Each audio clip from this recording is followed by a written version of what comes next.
Welcome back to Combust Astrology. My name is Liv. Let's go ahead and get into it. Today I'm going to be covering Venus retrograde in Aries. Taking a look at this chart, it's a lot. So Venus retrograding in Aries as it conjuncts the moon in Aries is very much just pimple popping. It finally popped.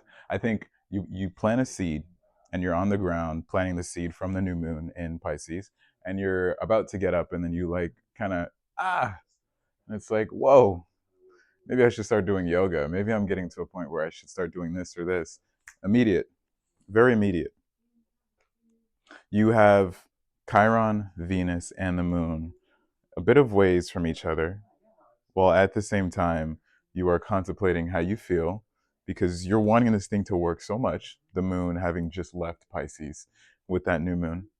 And you're like, I'm going to do this now. And it's like, no. You planted the seed, you're getting ready to run up to go do it, but it's like, take your time up because it's a very good small window, because it'd be better that it's an immediate, like, all right, let's bring it back before we actually start running. Venus has been in Aries, it's not like it hasn't, but you didn't plant the seed yet, you were just doing things.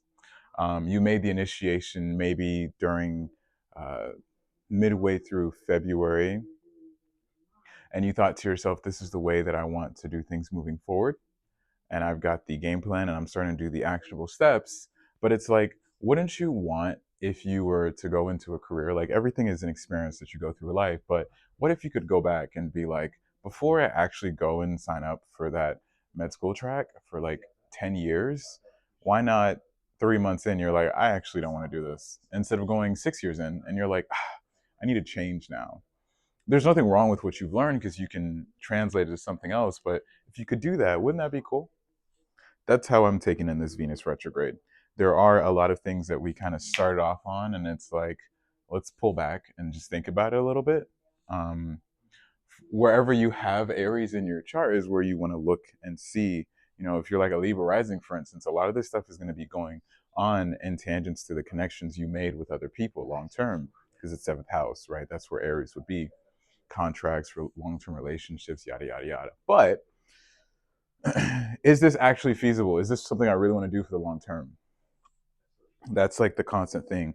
And before you go to war about it, um, really sit with yourself with that, right? What am I doing for myself? Before you get up to go run to create that new thing, just say the polarity, which would be Libra, can I still keep some balance before I go completely off and to the other side, off kilter or whatever? Can I keep some sort of balance? Um, the theme for this year, from what I'm seeing as I cover these transits, is like we're moving forward, but it's like you still have one foot behind you to balance you. Because if you like lean into one foot, it's like, yeah, I'm about to run, but to lift off, without that last foot, you're going to fall over. So it's a sort of like play with that. It's like move towards the fantasy, keeping a little bit of yourself in reality because you realize everyone around you is going through it in their own way, but to actually still do it, right?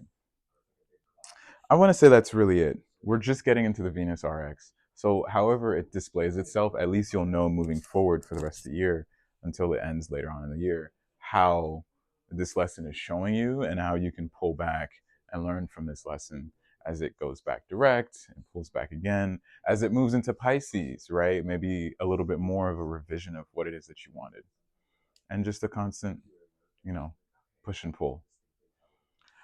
I like to say Aries is very simple. Aries people are very simple. They are very stubborn.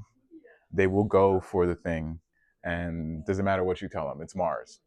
So keep it very simple, because Aries are children. Nothing personal to the Aries people. You are children because it's me, me, me.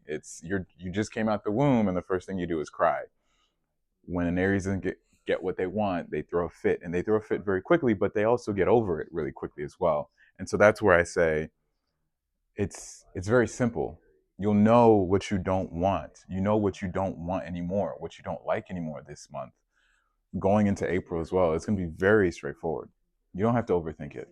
So, thank you so much for watching. I'm at Cast Ashanti. My name is Liv. This is Combust Astrology, and take care.